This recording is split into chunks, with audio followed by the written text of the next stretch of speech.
So take a few minutes and come back to your breath. Let the mind settle. And then we'll cultivate our motivation and go into the talk. Contemplate how dependent we are on other living beings.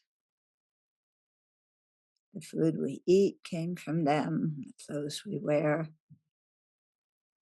even your jobs, even your home, all your knowledge, everything that we depend on to live is involved with other living beings, and learning from other living beings and benefiting from the work they do in society.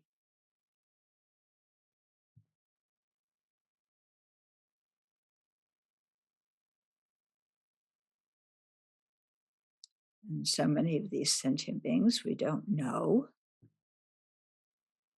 but we've benefited from their labors. And even people who harm us, if we look at the situation in a particular way, we can take that, we can see that within that harm, there is also benefit. Because we are called upon in those situations to develop new skills, to develop resources within ourselves. So even people who harm are providing that opportunity for us to grow up and to really figure out how to deal creatively with different situations.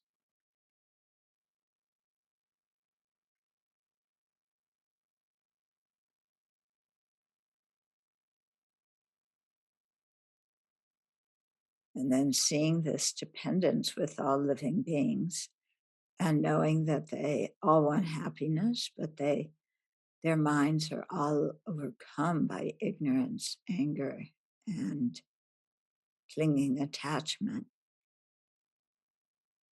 Instead of criticizing them for the things they do that we don't like or don't approve of, see that they are under the power of ignorance. So it's not the people who are harming us, it's the ignorance harming us.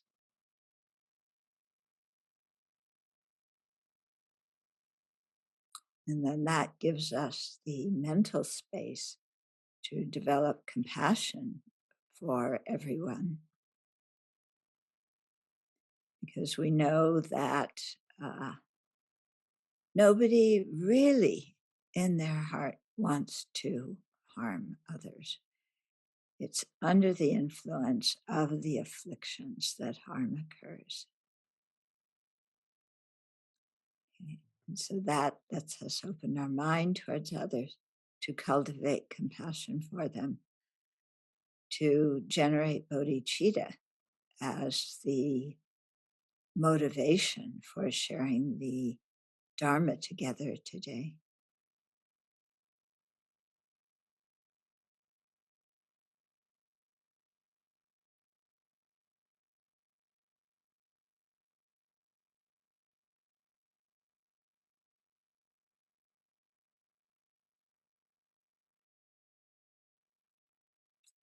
Then open your eyes and come out of your meditation.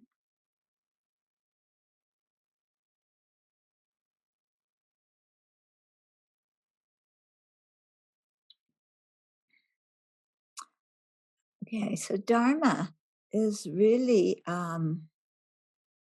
challenging us to see things in a very, very different way than we are used to and accustomed to. And at first, we often think, wow, this is so interesting. This is so helpful.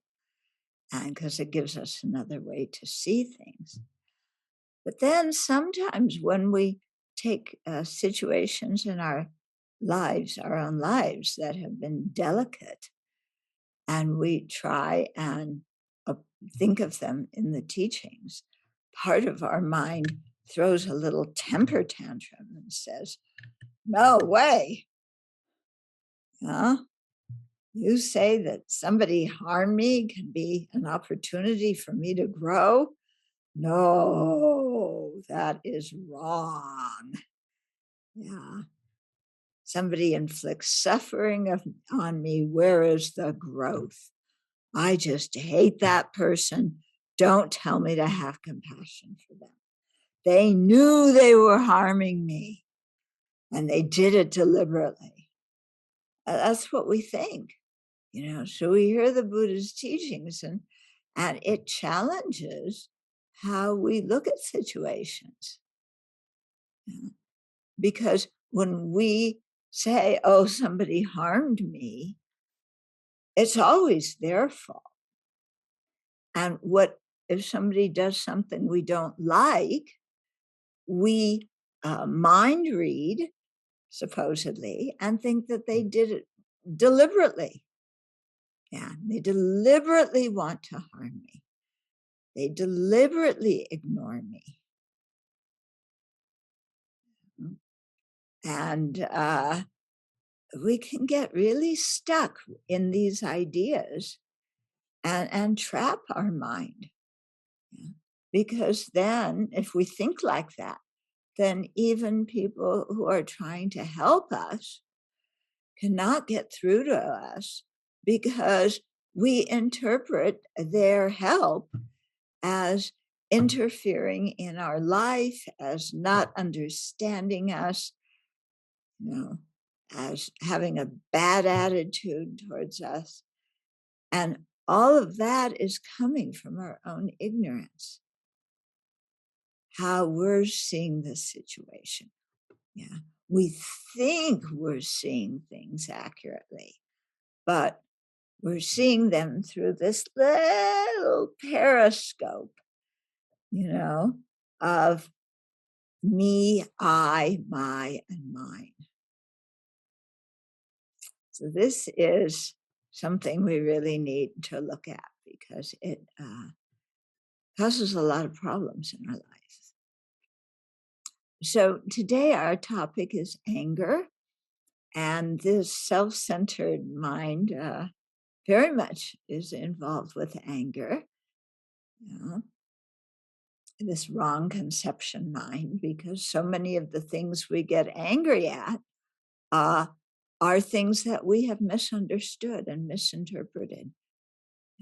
And if somebody tries to point that out to us, we tell them they're all wrong and they don't understand me and they're just,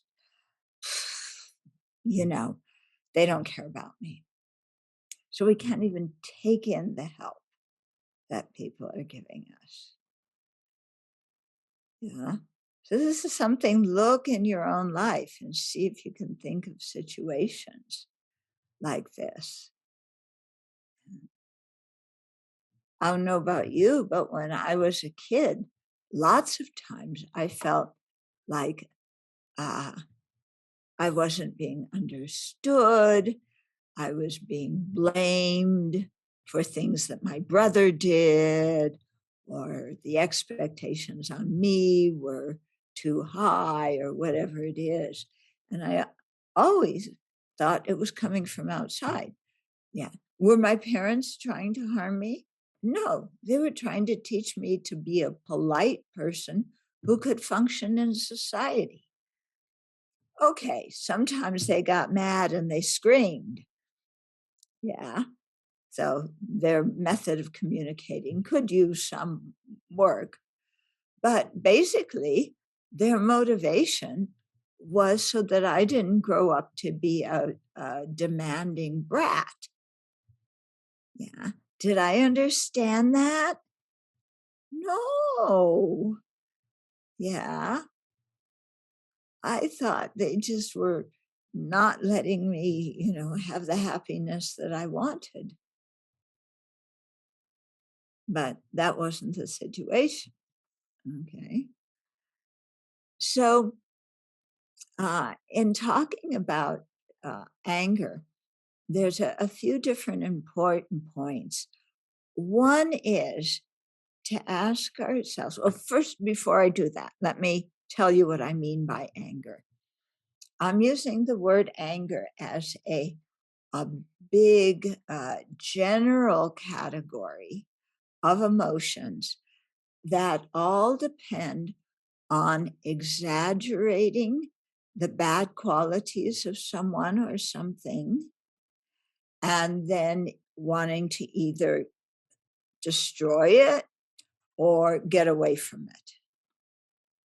Okay. But the object is something, that it's based on our exaggeration of its negative qualities. Because all we see is negativity. Now, just by using that definition of anger, that it's based on exaggeration of negative qualities, just by that definition, we can see that anger does not see things as they truly are. Anger sees things in an exaggerated way. It exaggerates the negative qualities. Okay. Now, I ask you, when you are angry, do you think, oh, I'm not seeing things as they really are? That my mind is exaggerating? Do you think like that when you're angry? Hello? No, you don't think like that, do you? When you're angry, when we're angry, we think, I'm right, they're wrong, and the solution is that they've got to change. It's very clear cut. What they're saying to me is rubbish. It's all made up. But what I am saying to them is truth, and it's accurate, and they really have the qualities that I'm telling them they have. Okay. In other words, I am not exaggerating. I'm seeing them as they really are. That's what I think. Okay. And of course, I use that to validate, oh, my anger must be good. It's realistic. Okay. But our anger isn't realistic. It's based on exaggeration. Then we might say, well, so what if I exaggerate a little bit? It's okay. It's just a little exaggeration. Usually it's not just a little exaggeration. When we get really mad, it's a big exaggeration. Okay. But even more than that, is anger useful? This is another important question. Is anger beneficial? Now, one time, many years ago, I was to give a talk. I think it was at the University of Michigan, and they had a department of mediation and conflict resolution. And I was supposed to give a talk to these people about anger. So I started talking about the disadvantages of anger and just what I said about how anger can be exaggerated. These people got so mad at me. Yeah. They said, why are you saying that, that anger is exaggerated? Their argument was, when we're angry, anger tells us that something is wrong. So anger is beneficial. Okay, it's beneficial. We know something's wrong. Yeah. And so they were really mad. That talk did not go over well. Yeah. And these were the experts who are trying to help people get over arguments and quarrels with other people. They were mad at me. Anyway, okay, let's check up. Is anger beneficial or not? Is it useful or not? First question, when you're angry, are you happy? Who is happy when they're angry? Anybody? No, we're miserable when we're angry. So is anger conducive for human happiness? Does it make anybody happy? Well, if it isn't conducive for human happiness, what use is it? Hmm?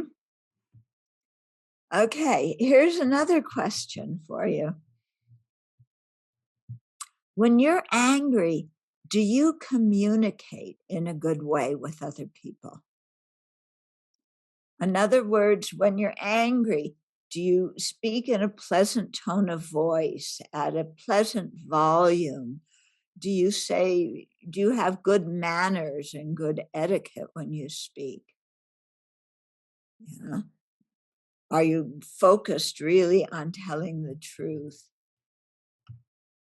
Yeah. So how do you communicate when you're angry? Yeah. Is it like just being sweet and pleasant to other people? No. It's giving them a horrible look, and we're sending out this anger energy. Sometimes we even threaten them. You know, you get mad at your child, and if you do that again, I'm going to cut off your, what is it? The kids get some spare money. You don't get any spare money, your allowance, if you don't clean your room.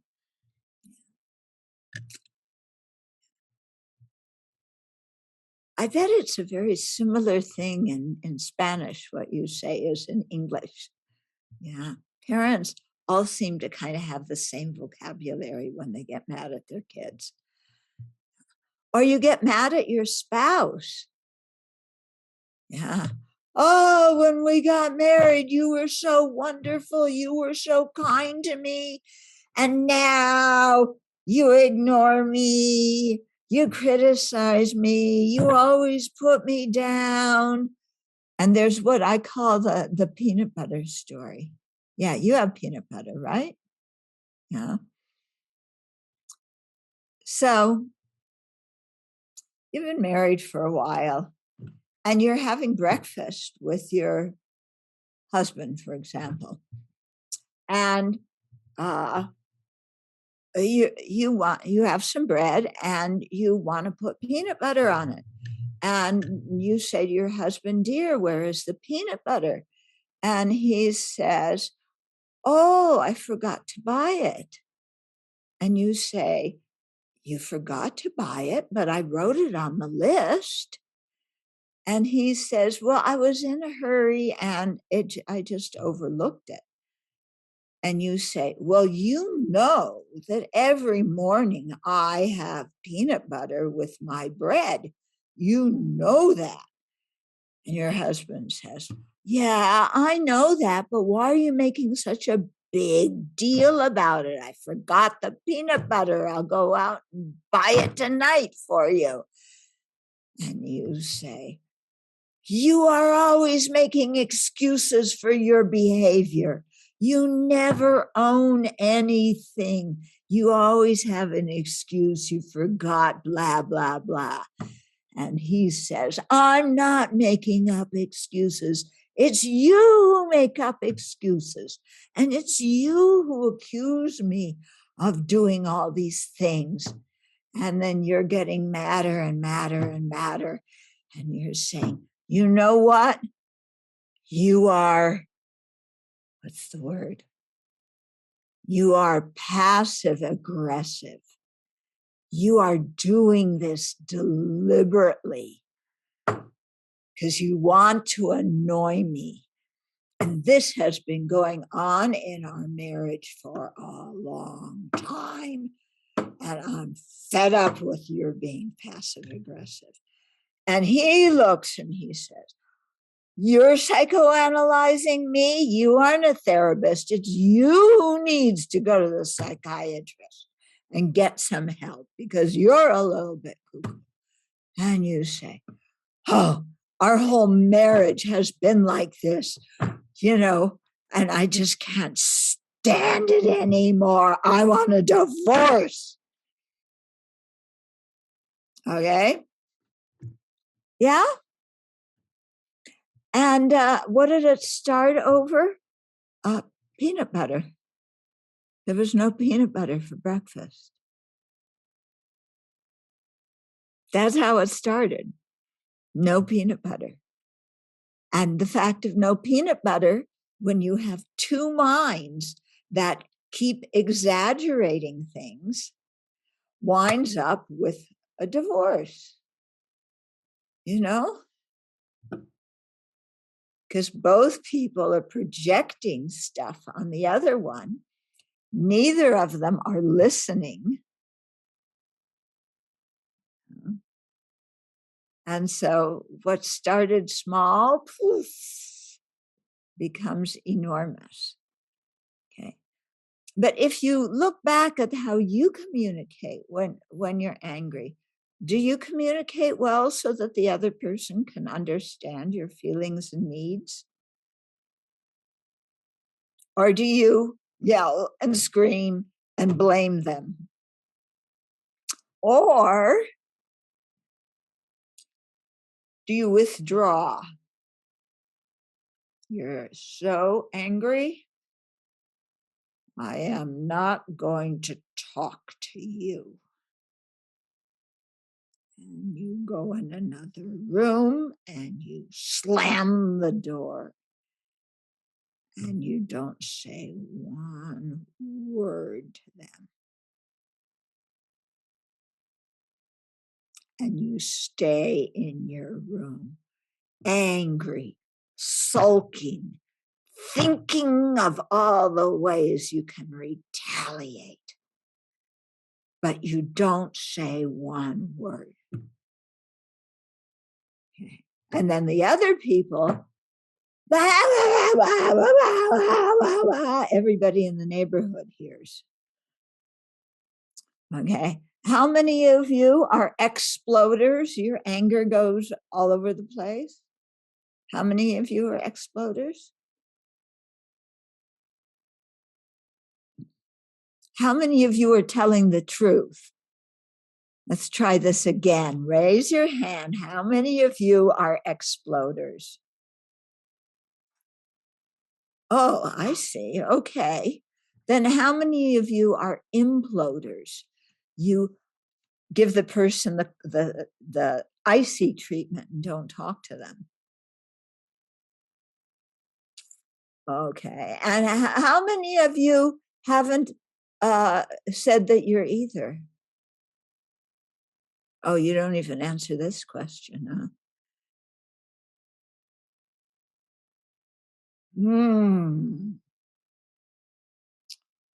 Well, if you don't talk to me, I'm not going to talk to you. Okay. You see how quarrels start? Okay. So it's very interesting when we are angry and to watch how we, speak when we're angry. Yeah. Most of what we say does not communicate with the other person because the people, they're watching our behavior and our tone of voice. If we are explosive, if we are sarcastic, they generally tune us out.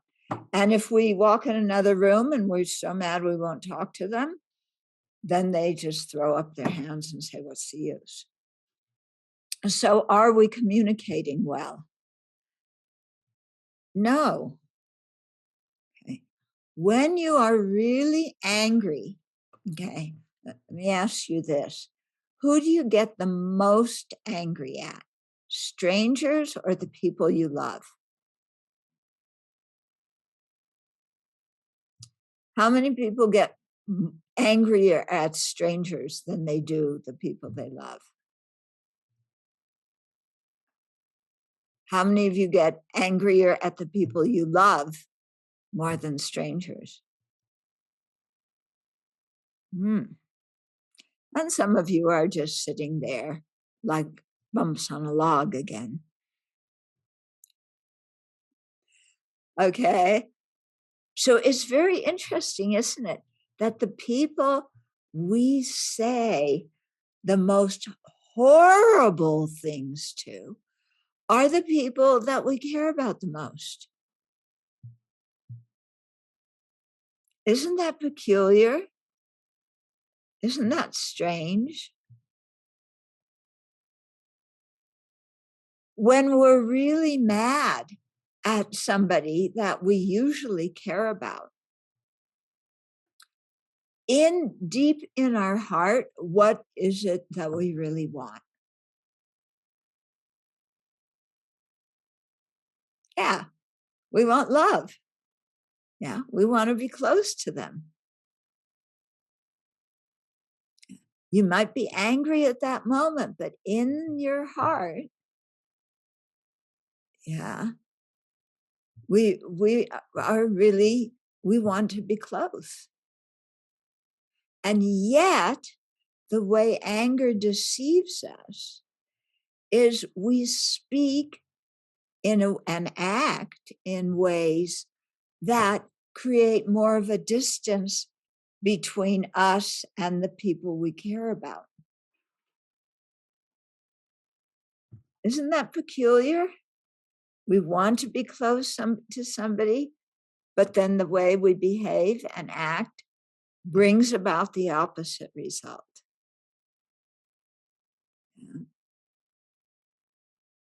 When somebody yells and screams at you,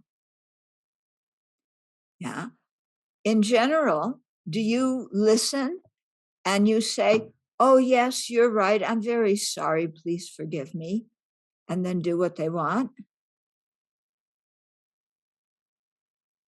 Do you do that?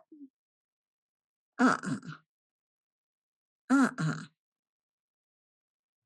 You are telling me what to do?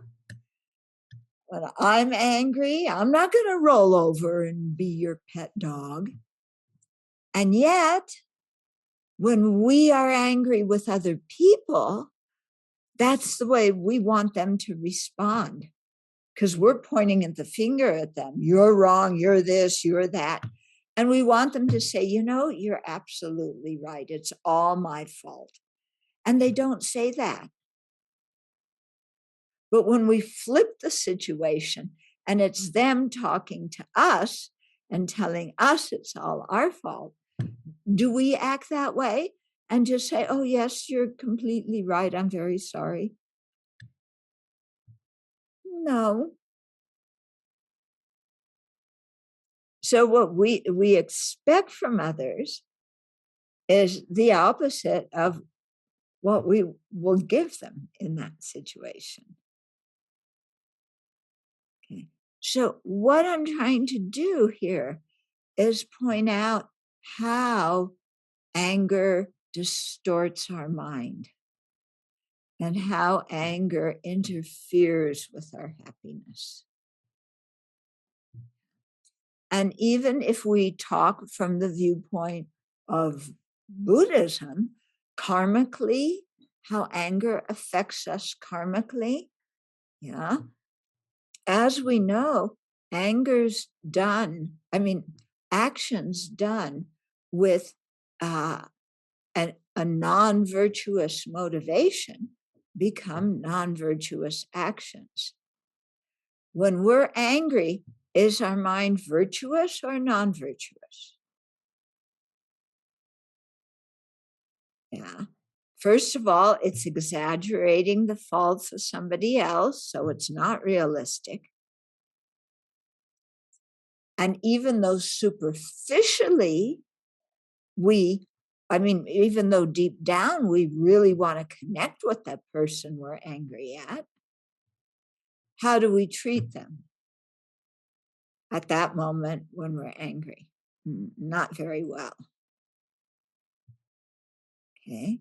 So even though when we're angry, what we want is happiness, our actions and our speech impede that. Even though we want to be close with that person, we're pushing them away. So this is the problem of the afflictions, and the afflictions are rooted in the ignorance that grasps at ourself as a real concrete person, inherently existent person. Okay, so it's very useful when we're getting angry to be able to stop and say to ourselves, I'm not seeing things accurately. I'm exaggerating. I'm projecting. And if we can say that to ourselves, because we've looked at all of our past anger, and we've seen that when we're angry, we are exaggerating and projecting. Yeah, so we know that. So then when we start to get angry, to be able to say that to ourselves, and then calm ourselves down. Okay, I'm projecting harm when there may not be any. I'm projecting somebody manipulating me, or I'm projecting somebody not understanding me, when that's not what is happening. And so if we can remember that, then we can often step back from the situation and try and think of another way to frame that situation to ourselves in a more realistic way. Okay, so a few ways to start to frame that situation. Yeah. One is, if we think that somebody is harming us,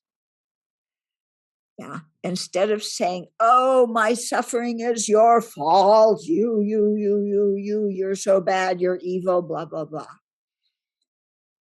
Say to ourselves, oh, whatever suffering and happiness I experience is due to either my virtuous karma, that's the cause of happiness, or my previously created non-virtuous karma, which is the cause of suffering. So my happiness and my suffering now, their principal cause is not what the other person's doing. The principal cause in the case of people harming me is that I have harmed others. Okay, so I have given pain to others, and now, as they usually say, what goes around comes around. Yeah. Whatever I put out in the universe is coming back to me. And so then we say, why should I get angry then? If the real serious cause was my own bad behavior, either earlier in this life or in previous lives, and what I'm experiencing now is just a result of my own behavior, then why get angry? And if I don't like the result I'm experiencing now, then I have to be really very clear and not do the kind of actions again that create the cause to have this kind of result. Okay, so an example always helps. Anybody here ever been criticized? Yeah. I think we can all raise our hands at that, on that. We've all been criticized, right? Okay. And when you're criticized, yeah, do you, how do you react? Yeah. Who are you to criticize me? Yeah. What's that old saying? It's the pot calling the kettle black. Yeah. You're projecting on me what you do yourself. We say back to that person. Okay. We don't think at that time, oh, it's because sometime in earlier in this life or in a previous life, I criticized other people and my speech hurt their feelings. Okay, so I asked you a minute ago, if you've ever been criticized. Everybody raised their hand. We've all been criticized. Okay. How many of you have criticized other people?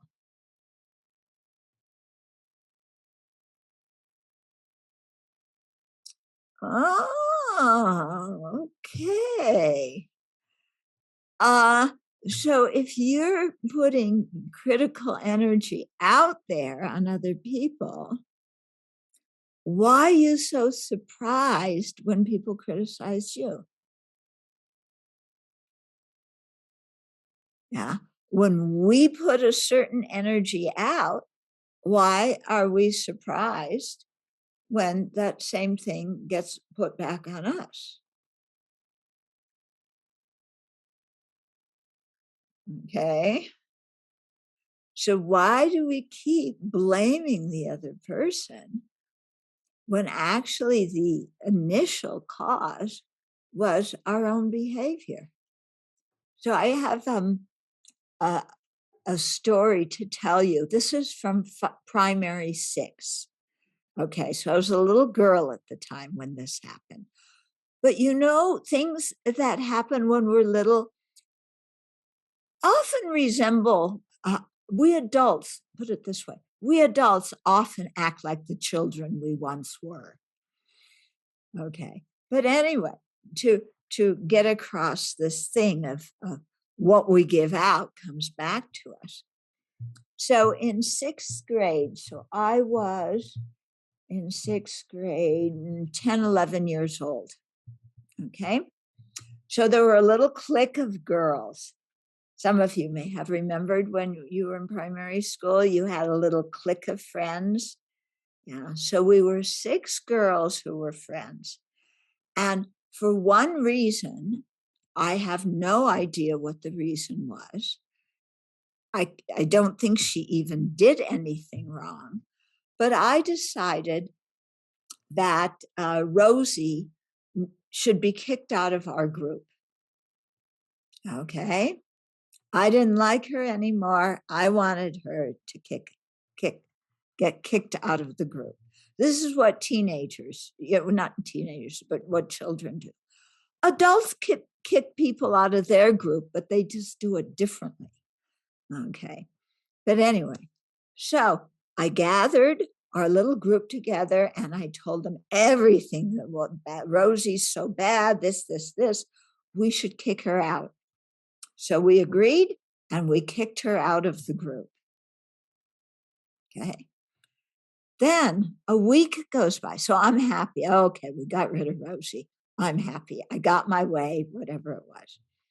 Then a week later, the group comes to me and they said, we're kicking you out of the group. What? How dare you kick me out of the group? What did I do wrong? But actually, you can see so clearly why they kicked me out of the group. Yeah, it was my own bad behavior, my own disharmonious speech. Yeah.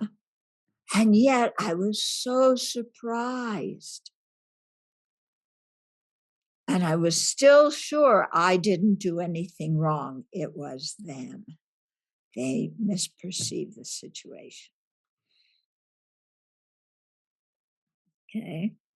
So there it was an incident. We could really see the cause and effect because it was within like the span of 1 week. Yeah, I could get somebody kicked out. I get kicked out. Okay. So we could see how that works. You know, because it makes perfect sense. Who would want a person like me who's criticizing people behind their back and navigating to get them kicked out? Who would want a person like that in your group? Nobody. Yeah. So it's completely obvious why they kicked me out. Did I understand it? Did I say, oh, I have some responsibility? No, I was innocent. They didn't understand. They don't appreciate. Okay. So you can see the whole time what is operating. My distorted mind.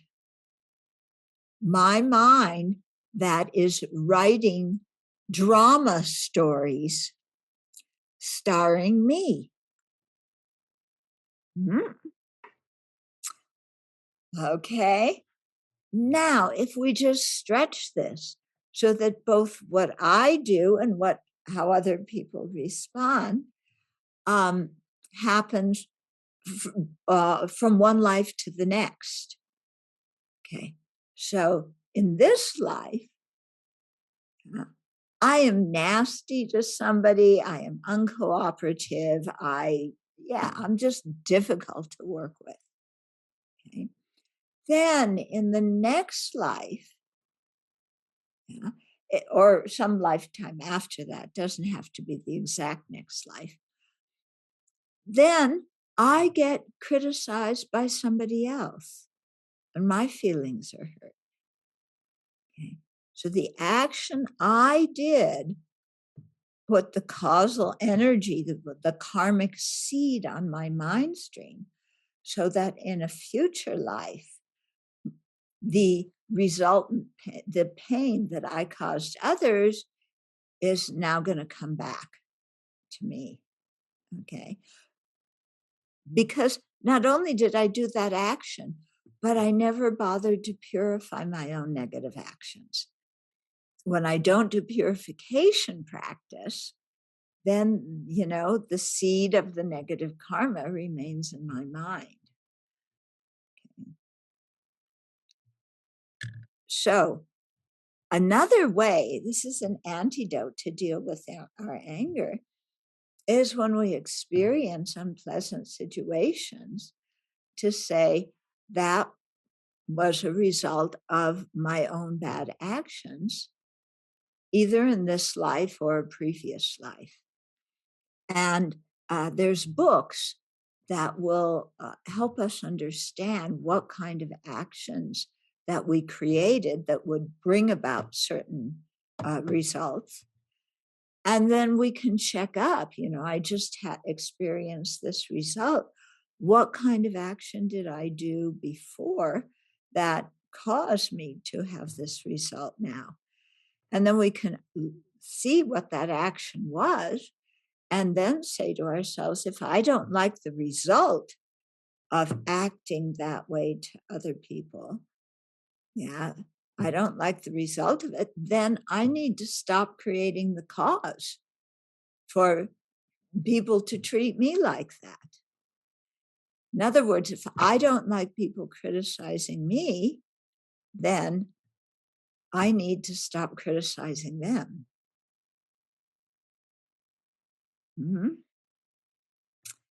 Okay, so that's one way to deal with criticism, is to see it in a karmic way.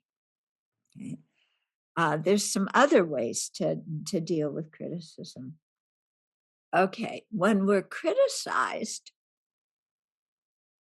we may think oh, somebody said this horrible thing about me. I mean, and they said it to me and it hurt my feelings. And I know they're going to talk to other people behind my back and say this awful thing. And it's going to destroy my other friendships and relationships. And, I'm just so upset. I'm so angry about this. Okay. So one trick is you hear the criticism. Somebody's saying to you, you're so argumentative, or you're so possessive, or you're so bossy, you're so controlling. Whatever they say to us. Let's say they're telling us that we're controlling and bossy. Okay, so you take it. Okay, they said that. Now, they may have said it in a loud voice. They may have repeated it a few times because they weren't sure if I had my hearing aids in, or if I was short of hearing and I missed it. So they repeated again. Now, I asked myself, is that true? Is what they're saying about me? Yeah. They're usually referring to a specific situation, and they're saying, you're bossy, you're controlling, you won't let anybody do what they want to do. You're trying to control the whole thing. So is that true? Well, I think about the situation. Now, let's say I think about it and I think, yeah, I was bossy.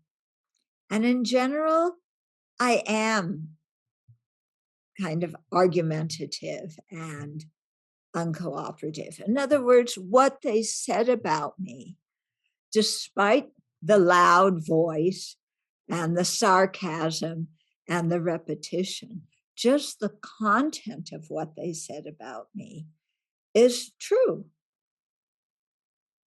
I am controlling. I do push.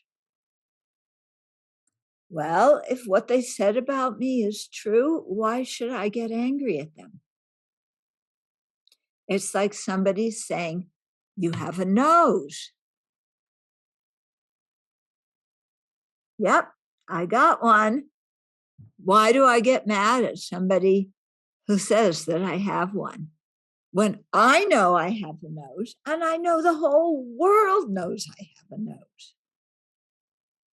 Yeah, it's like the criticism that they gave me is true. So why do I get mad? They're not lying. They're not falsely accusing me. It's true. Okay. Why get angry at it? Okay. And then, but let's say you think about it and you know that whatever they accused you of, and you thought, what they're describing isn't exactly correct. I think there's some misunderstanding in here. They didn't have the whole story, or the way I expressed something wasn't very well. So what they're saying is not true. Yeah. So then if I decide, well, what they're saying is not true, again, why do I get angry at them? What they're saying isn't true.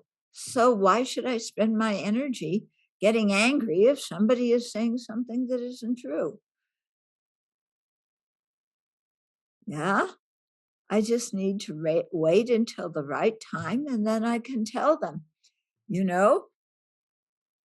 this and such a thing, what I said or what I did, there was a misunderstanding. This is what I meant. Yeah. We can explain to them, we can apologize. But why get angry? So in either case, anger really is not warranted. If what they say about me is true, why get angry? It's like they say, I have a nose. If what they're saying about me is not true, why get angry? It's like them telling me that I have a horn coming out of my head, like a rhinoceros. I've checked. No, there's no horn coming out of my head. So if somebody tells me there's one, I'm not going to get mad at them because, there's some misunderstanding and distortion in there. Okay. So you see, when somebody criticizes us, whether they're right or whether they're wrong, there's really no need to get upset and angry about it. Think about it. Yeah. If somebody says something that isn't true, why do we have to get angry at them? Yeah. Sit down, discuss the situation. They're missing a piece of it. Or maybe they aren't missing a piece of it, and we're just oblivious to our own bad behavior. But if we talk to them, then we may get that insight into our own bad behavior, and that can really help us. So when people criticize us, although what they may say may not be initially pleasant to the ear, it can actually be beneficial to us, because sometimes it happens that other people can see our qualities better than we can see them. They can also see our faults better than we can see them. So it sometimes can be very helpful when people give us that kind of feedback, because all of a sudden we go, oh, I had no idea that people were interpreting that behavior in this way. Yeah, I better really stop and think before I act like that again, because it's getting interpreted in a way that is causing other people distress. And that's not what I want to do. Yeah? So very often when people criticize, we can learn something valuable from about our own behavior. And sometimes people criticize, and what they say is not true. Relax. Yeah? No need to get angry. Okay. Is this making some sense to you? Yeah. So there's many ways, to deal with anger. Just, is my anger beneficial? No. Yeah. How am I coming across to the other person? Am I, accusing them of things that they didn't do? Am I exaggerating the situation? Possibly. Mhm.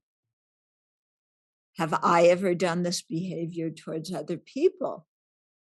Yeah. So why am I surprised when they do it doesn't have to be the exact same person, but somebody acts in that way towards me. Why am I surprised when they act towards me in the same way I've acted towards other people? Yeah. So we have these kind of discussions with ourselves so that we can really prove to our angry, self-centered mind that the way it's thinking is not accurate and not beneficial. So just chill out, relax. Don't get so upset and explode or implode.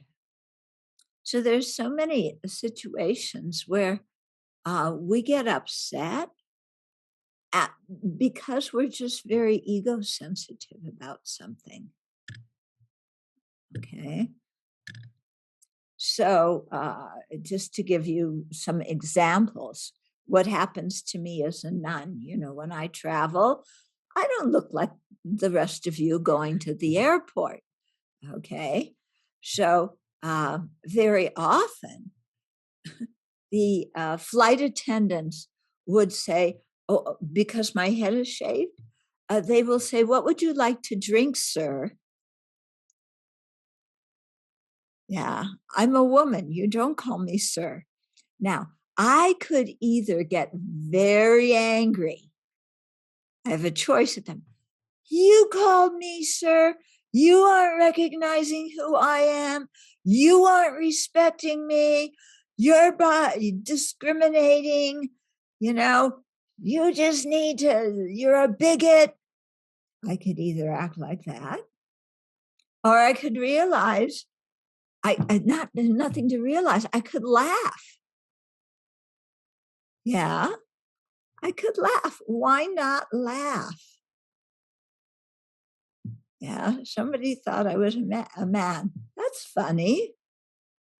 I can laugh at that. I get people say all sorts of incredible things to me. Yeah. Here's another one. When I'm in the airport and standing in a line or sometimes walking somewhere, somebody will come up to me and they'll put their hand on my shoulder and they'll say, don't worry, dear, when the chemo is over, your hair will grow back.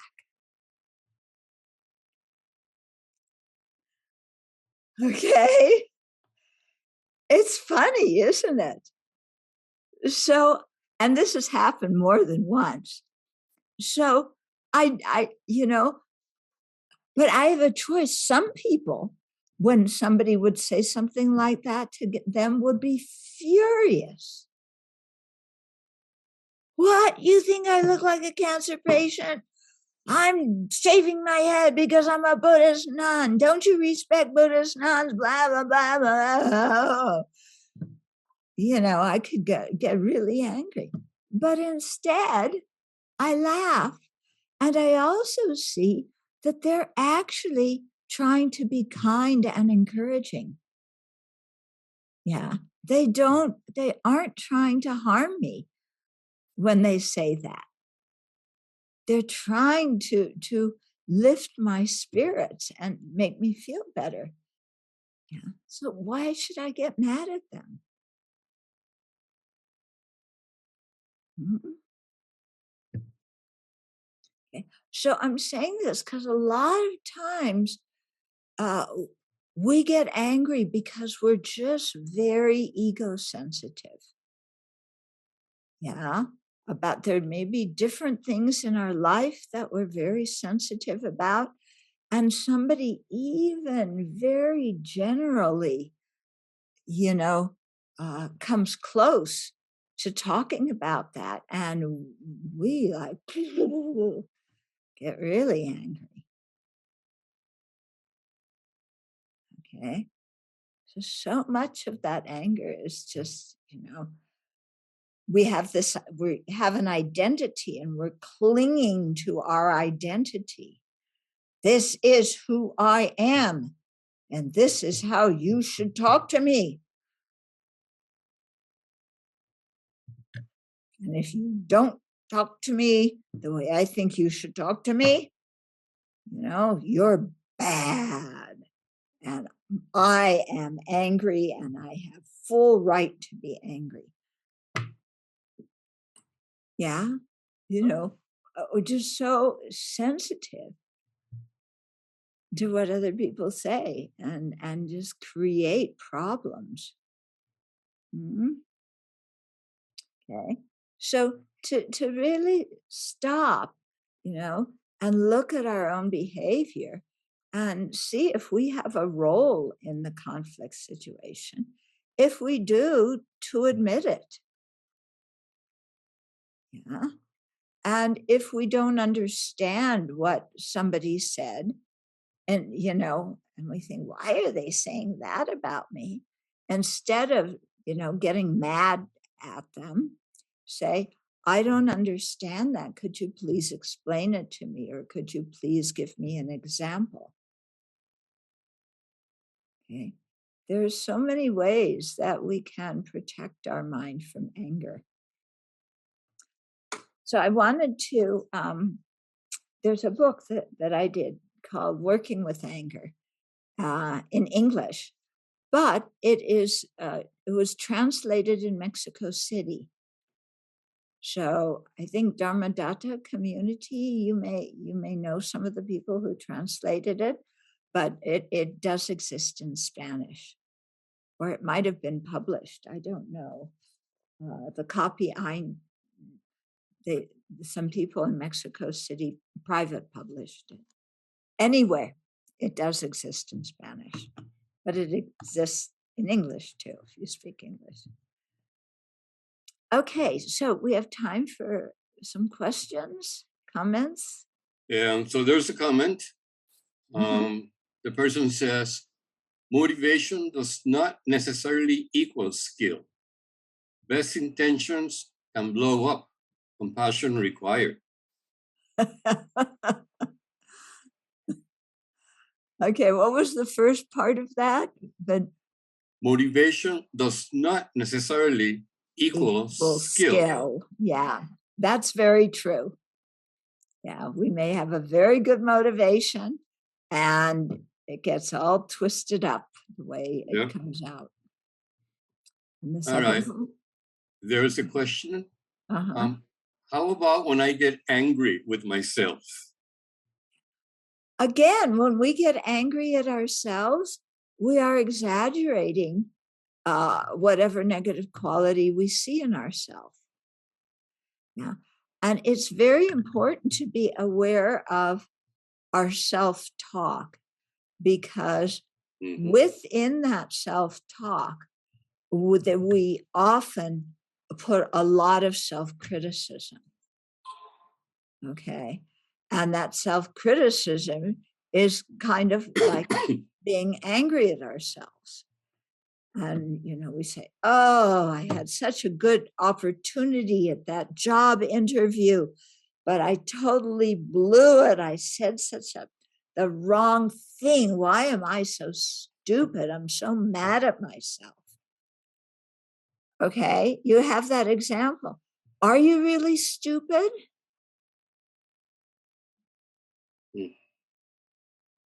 Yeah. Why are you telling yourself you're stupid? There was a job interview. They asked one question, you answered truthfully. It wasn't what they wanted to hear. But actually, it's better that they hear truthfully from yourself now, rather than they hire you. And then when you're doing the job, then both of you find out that actually that job isn't your calling. Isn't it better to find out now? So why be mad at yourself? You aren't stupid. You just answered their question, and it wasn't, it's a job interview. They're looking for you to be, something you aren't. Well, I'm not that. That's okay. That doesn't mean I'm stupid. It doesn't mean I'm bad. Okay. So lots of times, this self-anger is, again, really unrealistic. Yeah, and very, very harsh and unforgiving. And especially in relationships, you're friends with somebody and then something happens, or it's a romantic relationship and then something happens. And then you say, oh, look what I did. We were getting along so well. And then I opened my big mouth and said, da, da, da, da, da. And I started this big fight. What's wrong with me that I start fights like this? This is ridiculous. I mean, no wonder nobody likes me. Why should anybody like me? It's no wonder people don't like me. Look at how I am. Ugh. Okay? Now, are you really like that? When you're sitting there criticizing yourself, telling yourself you're trash, are you really trash? No. You know, something came up with a friend. Neither of you have really good skills when, you get upset, but you care about that friend. Let's try and go back and talk to them.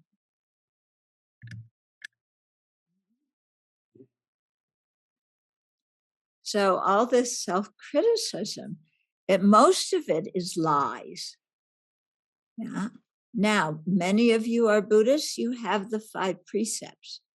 You have the precept not to lie. Do you lie to yourself? Every time you say, I'm so stupid and incompetent, you're lying to yourself. Every time you say, no wonder nobody cares about me, I'm totally unlovable. Every time you say that to yourself, that is a lie. Really? Nobody loves you? How can you say that? I know people, I do prison work. I know people who have done awful things. They still have people that love them. Yeah. So how can you say that about yourself? Okay, so we should really try and speak truthfully in our self-talk. Yeah. We have some good qualities, and yes, we have some problems. Yeah, I know I have these good qualities. I will use them to benefit others, but I won't get conceited about them. And I have these faults, and I know they're there, and I will admit them. Yeah, and I'll try and work on them because I have the capacity to change. Okay. So you learn how to talk to yourself in a realistic manner. Okay. Next question. If you're living in a violent country with people constantly angry and violent, how can you relate with them in a healthy way without avoiding them or ignoring them? If they respond to you in an angry way, when you just say hello?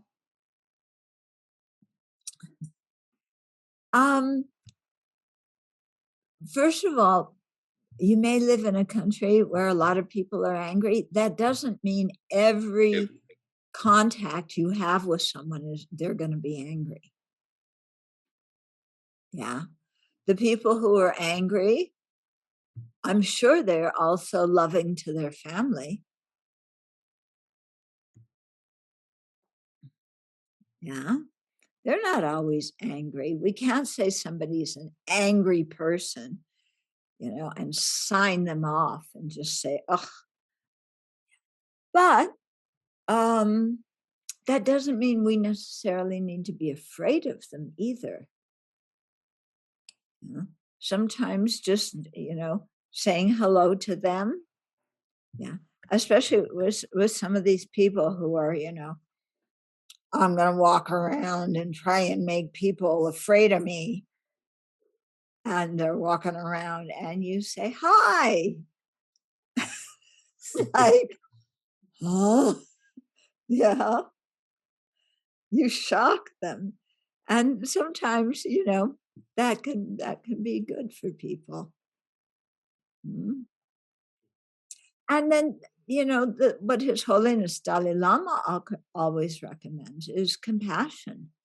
That when people are unhappy and acting out in harmful ways, to recognize, like I explained at the beginning, it's not the person who's harmful, it's their afflictions that are harmful. Their ignorance causes their anger or their dissatisfaction or whatever it is. And that causes their behavior. So the real problem is with the afflictions in that person's mind, not with that person. So we can have compassion for the person because their afflictions are adversely affecting them in the same way that their afflictions are adversely affecting us. It's not that they're mean people. It's that, they have problems. They have mental afflictions. And surprise, so do I. Yeah. So do I. So, I like people to be kind of tolerant and recognize I make mistakes so I can try and, be a little bit tolerant towards other people. Yeah. You're in line somewhere and somebody comes and they cut right in front of you and take your place in line. Yeah. So instead of getting angry or instead of getting afraid, just say, please come. Yeah, please come, go ahead of me. And you really mean it. You say, please go. Yeah. So if you maintain your dignity, then, they can't take advantage of you or terrorize you or something. Okay. Another question. I'm a psychologist, and I'm actually working on a very delicate case of a patient that suffered sexual abuse from her father. She keeps a lot of resentment and has a lot of anger. And I would like to know how to help her so that she can forgive and heal her pain. Yeah. I think first to sexual abuse survivors, you need to listen. Yeah. And just let somebody tell you the whole story when they are ready to tell it. Don't force them to tell it, but when they are ready, give them the space to tell the story and just listen and take it in. That already, I think, for many survivors is healing. Another thing, like in this situation where the abuse is by the father, what I've noticed in talking to some people is they will then go to their mother. And if the abuse could be by the father or some other relative, but they'll go to their mother and say, this happened to me. And then in some cases, the mother will just say, don't talk about it. Keep your mouth closed. Pretend it didn't exist. If you say anything, the whole family's going to get upset. So just be quiet. And so when people who have been abused hear that from their mother or from some other person that they trusted, who they thought would be understanding and sympathetic to what they'd said, then very often the anger is at the mother and not at whoever it was who abused them, because they feel betrayed. Yeah. They thought somebody would help them and that person did not. And very often in the situations I've encountered with people, it's because the mother herself was abused. And it's in a culture where she was probably told by somebody else, just endure it, don't talk about it. It's your fault anyway, because very often the girls get blamed for the abuse, not the perpetrators are not always the ones identified as the ones who are acting poorly. They blame it on the victim. So you have to consider all these things And that's why to let the person speak and really see what it is that is disturbing them. Is it what the father did, what the mother did, and so on. Another thing to think is in cases of abuse is to think that person who abused me, were they happy? Okay. Does a person who sexually abuses another person happy? If they were happy, they would not abuse anybody. People only abuse when they are very, very unhappy and when their mind is very confused and contorted because they think that doing that behavior towards somebody else will somehow alleviate their own pain. Of course, you abuse somebody else, it doesn't alleviate your own pain. But that's what ignorance and anger and the mental afflictions do. Yeah, they make the person think like that. And then, so if you've been abused, if you can look at that person and say, that person was incredibly unhappy. They were also terribly confused because they thought that doing this to me was going to make them happy. It did not make them happy. Because people who are happy don't get up in the morning and say, I feel so good.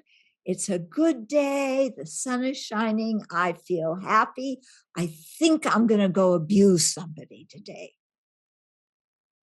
Nobody who is happy comes to that conclusion. It's only when they're confused and miserable. Yeah. So to be able to have some compassion for them, okay, compassion does not mean what they did was okay. That's very important. When you have compassion for somebody, when you forgive them, it doesn't mean what they did was okay.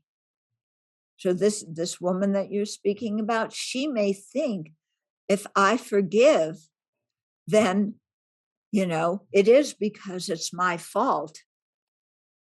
And I'm a bad person, because it happened when I was a little kid and I didn't know what was going on. And so it must be my fault. But no, it's not. It's because that person is unhappy and confused. So if I forgive them, I'm not saying what they did was okay. What they did was not okay.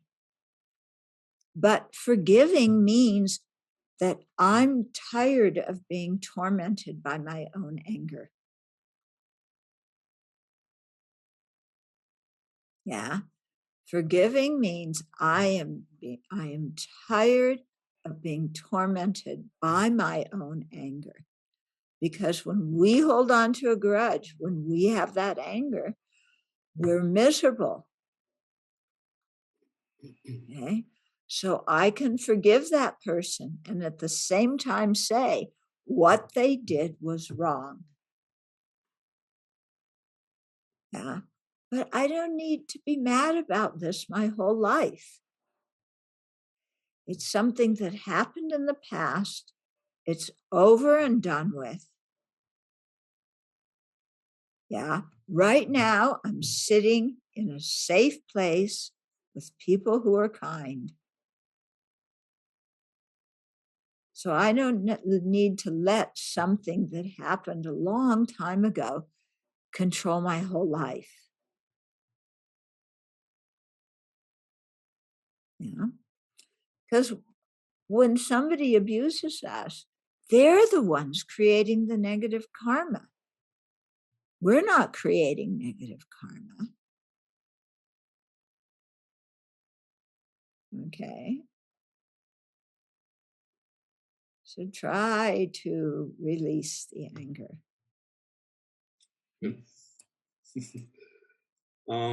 Somebody wants to know if we have the book at the center. Gloria and Juanqui, maybe you can help me.